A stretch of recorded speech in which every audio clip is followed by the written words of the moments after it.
Assalamualaikum warahmatullahi wabarakatuh. Om Swastiastu, salam sejahtera bagi kita semua. Shalom, namo buddhaya. Sebelumnya perkenalkan, nama saya Eka Dahlan Yudhistira, NPM 1870023 dari kelas 2018A kelompok IKT 2. Jadi pada kesempatan kali ini saya akan menjelaskan mengenai pemeriksaan sistem motorik. Jadi saya akan mulai dari menjelaskan mengenai upper motor neuron dan lower motor neuron. Oke, langsung saja. Yang pertama adalah gejala pada kelainan upper motor neuron. Jadi yang dijumpai pada kerusakan sistem piramidal mempunyai gejala seperti lumpuh, hipertoni, hiperrefleksi, dan klonus serta refleks patologis.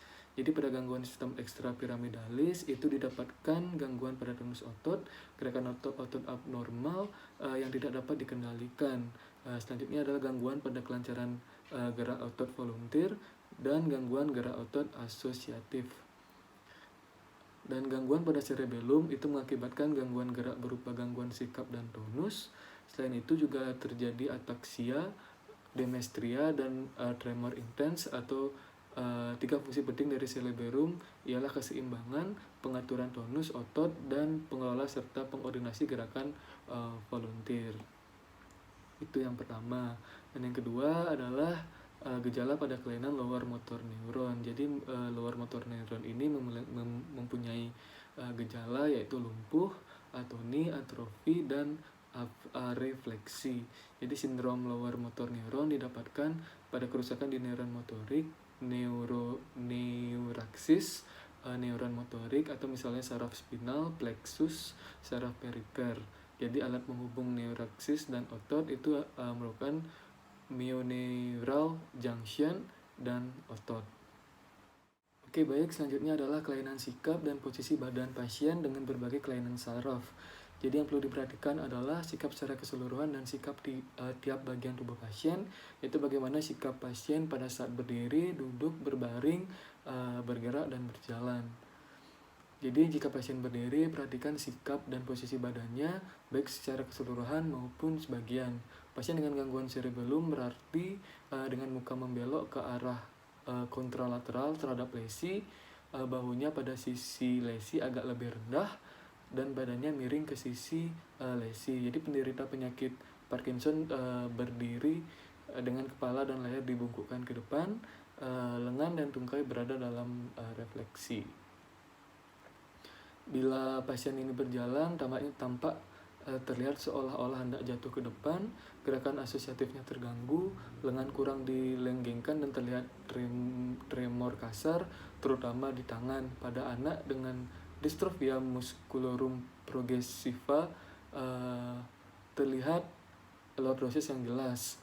Bila ia berjalan, panggul seolah-olah berputar dengan maksud agar berat badan berpindah ke tungkai yang sedang bertumpu. Jadi pada penderita hemiparese oleh gangguan sistem piramidal, lengan berada dalam sikap fleksi sedangkan tungkai dalam sikap ekstensi.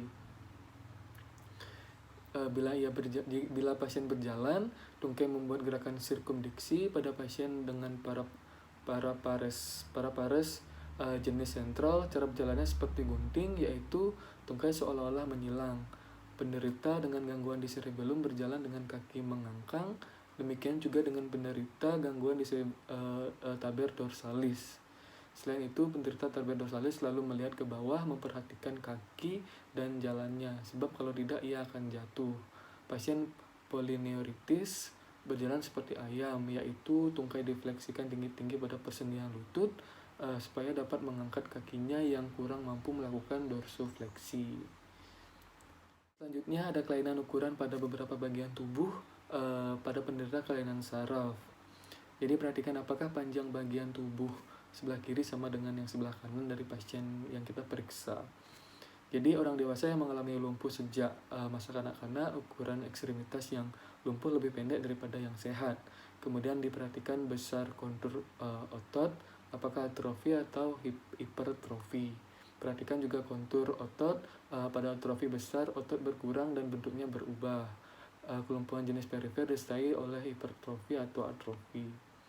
Jadi perhatikan besarnya otot, bandingkan dengan otot sisi lainnya. Bila dicurigai adanya atrofi, ukurnya kelilingnya. Pengukuran dilakukan dengan menyebutkan tempat di mana dilakukan pengukuran. Biasanya digunakan tonjolan tulang sebagai patokan, misalnya 3 cm di atas oleh kranon atau patella atau tonjolan lainnya. Setelah itu, perhatikan pula bentuk otot. Hal ini dilakukan dalam keadaan otot beristirahat dan sewaktu berkontraksi. Bila didapatkan atrofi, maka kontur biasanya berubah atau berkurang. Hati-hati pada pseudohipertrofi, itu akibat timbunan lemak. Oke, baik, selanjutnya ada bermacam-macam gerakan abnormal pada kelainan saraf. Jadi yang pertama ada tremor. Jadi tremor merupakan serentetan gerakan involunteer. Jadi agak ritmis, merupakan getaran yang timbul karena berkontraksinya otot-otot yang berlawanan secara bergantian. Jadi tremor ini dapat melibatkan satu atau lebih bagian tubuh. Jenis tremor yang perlu kita kenal adalah tremor fisiologis, tremor halus, dan tremor kasar. Itu yang pertama. Yang kedua ada Korea. Jadi pada Korea gerakan otot berlangsung cepat, sekonyong-konyong, aritmik, dan kasar yang dapat melibatkan satu ekstremitas, paruh badan, atau seluruh badan. Hal ini dengan khas terlihat pada anggota gerak atas, biasanya lengan dan tangan, terutama pada bagian distal. Pada gerakan ini tidak didapatkan gerakan yang harmonis antara otot-otot menggerak, baik antar otot yang sinergis maupun antagonis. Itu yang kedua. Yang ketiga ada atitos atau atetose. Ini merupakan gerakan pronasi dan supinasi saling bergantian. Jadi gerakan lambat seperti gerak ular dan melibatkan otot bagian distal. Namun demikian hal ini cenderung juga menyebar ke proksimal. Banyak dijumpai pada penyakit yang melibatkan ganglia basal.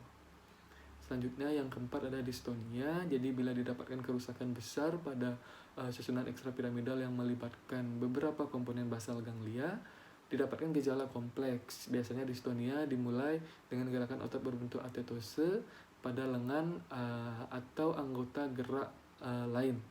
Kemudian gerakan otot menjadi kompleks, yaitu menunjukkan torsi yang keras dan berbelit.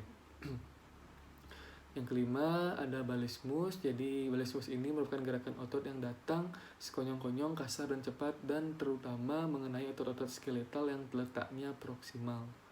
Selanjutnya yang keenam ada spasme. Spasme atau spasmus ini merupakan gerakan abnormal yang terjadi karena kontraksi otot-otot yang biasanya disarafi oleh satu syaraf. Spasme kronik mulai sekonyong-konyong, berlangsung sebentar, dan dapat berulang-ulang. Spasme tonik juga dapat berlangsung lama dan terus-menerus. Spasme dapat timbul karena iritasi saraf perifer atau otot, tetapi dapat juga timbul karena iritasi di suatu tempat, mulai dari korteks sampai ke serabut otot. Selanjutnya ada T atau tik. Jadi tik merupakan suatu gerakan yang terkoordinir, berulang, dan melibatkan sekelompok otot dalam hubungan yang sinergistik. Ada tik yang menyerupai spasme kronik dan disebutkan sebagai spasme kebiasaan atau habit spasm. Dan yang terakhir ada fasikulasi. Jadi fasikulasi ini merupakan gerakan halus, cepat, dan berkedut dari satu berkas atau fasikulus serabut otot atau satu unit motorik.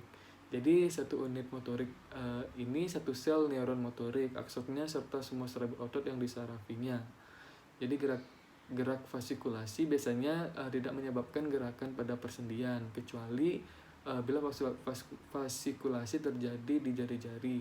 Dalam hal sedemikian, kadang terjadi gerakan pada persendian. Oke, selanjutnya saya akan melakukan pemeriksaan fisik sistem motorik, yaitu palpasi.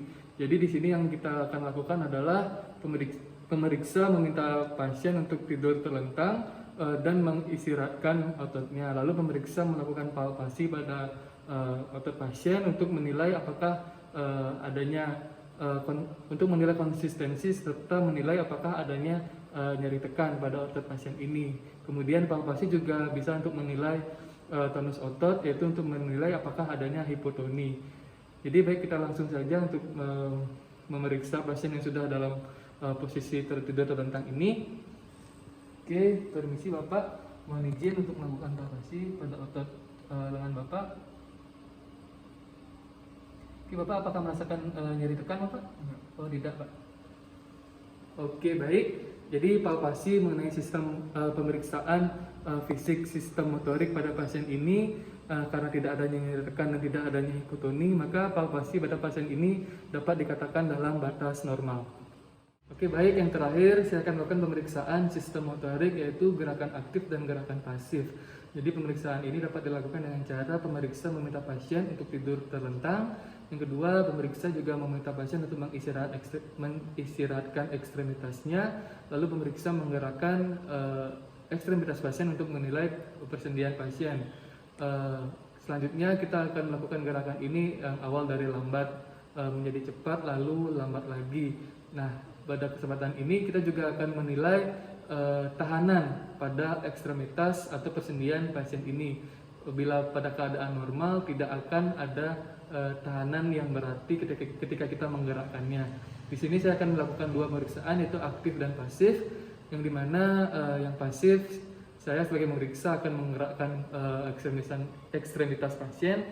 Kemudian yang aktif saya akan meminta untuk pasien menggerakkan ekstremitasnya sendiri. Oke, baik, kita langsung saja ke pasiennya yang sudah dalam posisi tidur terlentang. Oke, baik, permisi Bapak. Jadi saya akan menggerakkan tangan Bapak dalam pemeriksaan pasif terlebih dahulu, ya Pak. Jadi mohon maaf, saya gerakkan ekstremitas Bapak yang ini untuk menilai persendian Bapak apakah ada tahanan atau tidak. Oke, baik. Selanjutnya saya minta tolong untuk Bapak menggerakkan seperti tadi nih Pak, untuk saya untuk melihat apakah ada tahanan atau tidak. Oke, baik, cukup. Terima kasih Bapak. Oke, jadi pada pasien ini tidak ada tahanan yang berarti ketika kita melakukan pemeriksaan gerakan pasif maupun aktif. Jadi pada pasien ini dapat dikatakan dalam batas normal, dan jika digunakan scoring, maka Bapak ini mendapatkan skor 5, yaitu dalam keadaan normal.